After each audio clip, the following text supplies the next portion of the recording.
السلام علیکم ورحمۃ اللہ وبرکاتہ۔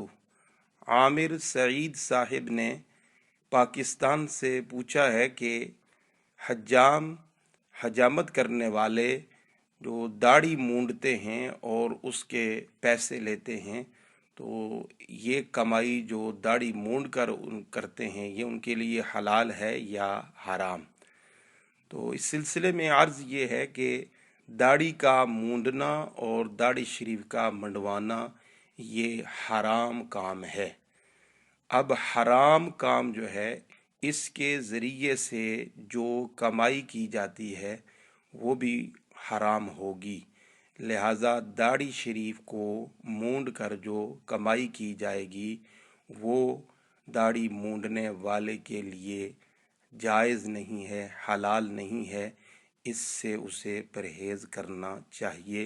ھذا ما فہمت واللہ ورسولہ اعلم بالصواب۔